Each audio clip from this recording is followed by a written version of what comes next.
Assalamualaikum warahmatullahi wabarakatuh. Perkenalkan, kami dari kelompok 8 Indralaya yang beranggotakan Saya Ayu Agustin dari Pendidikan Kimia Universitas Sriwijaya. Saya Eka Liana Putri dari Prodi Pendidikan Kimia Universitas Sriwijaya. Dan saya Widya Sari dari Prodi Pendidikan Kimia Universitas Sriwijaya. Pokok bahasan kali ini adalah kurva titrasi asam amino. Adapun tujuan dari pembelajaran kali ini adalah mahasiswa menguasai prinsip-prinsip K3 pengelolaan laboratorium dan teknologi penggunaan peralatan dan instrumen kimia. Titrasi atau titrimetri mengacu pada analisa kimia kuantitatif yang dilakukan dengan menetapkan volume suatu larutan yang konsentrasinya diketahui dengan tepat. Yang diperlukan untuk bereaksi secara kuantitatif dengan larutan dari zat yang akan dianalisis. Larutan dengan konsentrasi yang diketahui tersebut disebut larutan standar. Kurva titrasi diperoleh ketika pH dari volume tertentu dari larutan sampel yang bervariasi setelah penambahan asam atau alkali. Asam amino adalah senyawa organik yang memiliki gugus fungsional karboksil atau COOH dan amina atau NH2. Gugus karboksil memberikan sifat asam dan gugus amina memberikan sifat basa.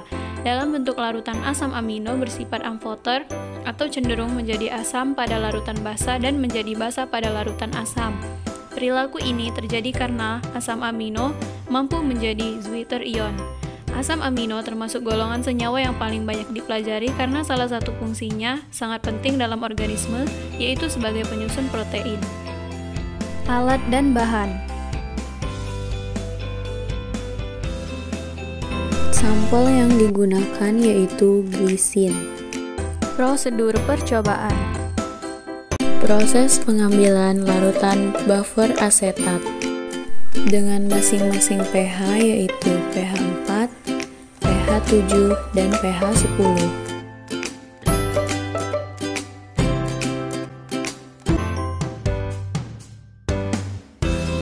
Selanjutnya, kalibrasi pH meter menggunakan larutan standar buffer pada pH 4.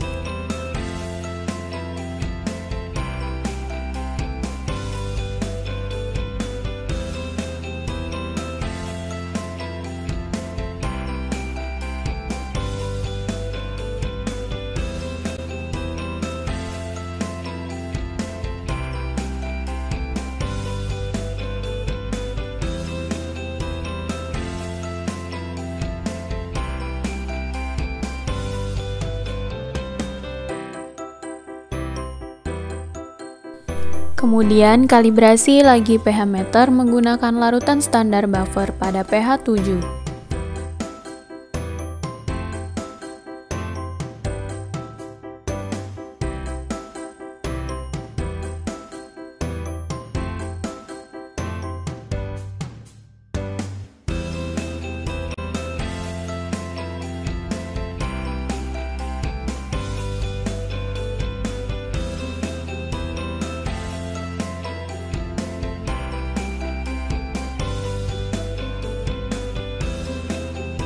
Lalu kalibrasi pH meter menggunakan larutan standar buffer pH 10.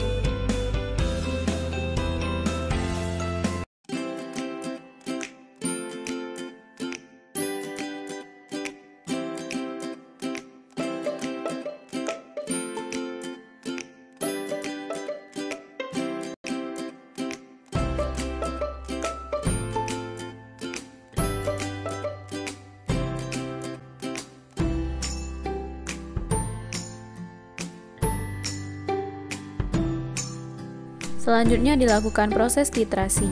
Titrasilah 0,1 m glisin sebanyak 20 ml dengan larutan NaOH 0,1 m hingga pH-nya lebih dari 12.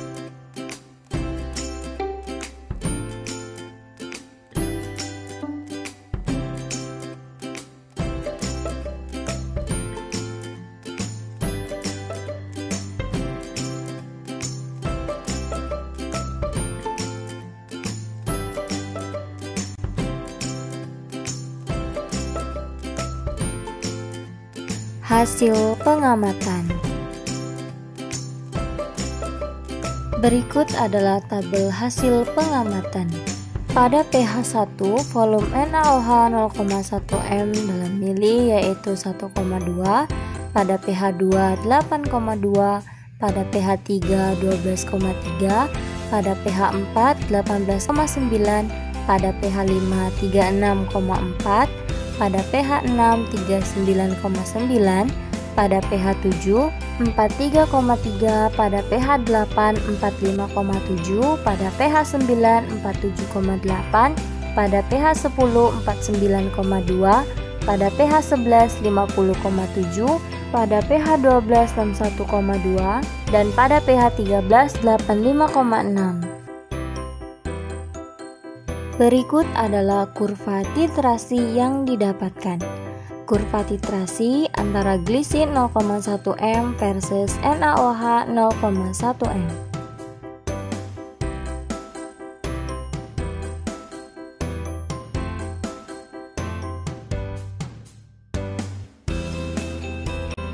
Pembahasan. Pada percobaan kali ini, kita melakukan percobaan dengan judul kurva titrasi asam amino, bisa disebut juga dengan titrasi potensiometer, yang dimana menyangkut pengukuran perbedaan potensial antara suatu elektrode pembanding sewaktu titrasi. Perbedaan potensial tersebut dapat diukur dengan pH meter ataupun potensiometer. Percobaan titrasi potensiometer ini dilakukan untuk menentukan titik akhir titrasi suatu asam amino melalui perubahan harga potensial yang ditimbulkan oleh suatu larutan. Dalam percobaan ini, larutan asam amino yang digunakan adalah glisin, yang dimana glisin merupakan asam amino yang memiliki gugus R polar, tetapi tidak bermuatan, serta digunakan juga larutan natrium hidroksida dan asam sulfat sebagai titran. Ketika glisin dititrasi dengan basa, ini berarti yang dititrasi adalah gugus amino. Dalam hal ini, ion OH dari natrium hidroksida akan menyerang gugus NH3+ dari asam amino sehingga asam amino hanya memiliki ion negatif dari gugus karboksil. Glisin bersifat amphoter, yakni dapat bereaksi dengan asam ataupun dengan basa. Ketika larutan glisin dititrasi dengan suatu asam dapat membentuk suatu kation.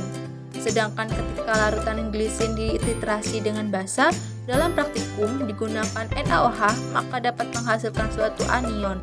Kesimpulan. Pertama, asam amino yang digunakan yaitu glisin. Kedua, asam amino adalah senyawa organik yang memiliki gugus fungsional karboksil, COOH dan amina NH2.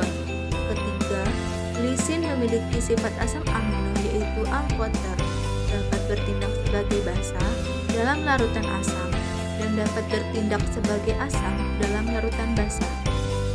Keempat, titik isoelektrik adalah derajat keasaman atau pH ketika suatu makromolekul bermuatan 0 akibat bertambahnya proton atau kehilangan muatan oleh reaksi asam basa. Kelima, jika pH yang terjadi terdapat di atas titik isoelektriknya, maka asam amino tersebut bermuatan negatif, dan jika pH-nya berada di bawah titik isoelektriknya, maka asam amino tersebut akan bermuatan positif. Sekian video dari kelompok 8, kami ucapkan terima kasih. Wassalamualaikum warahmatullahi wabarakatuh.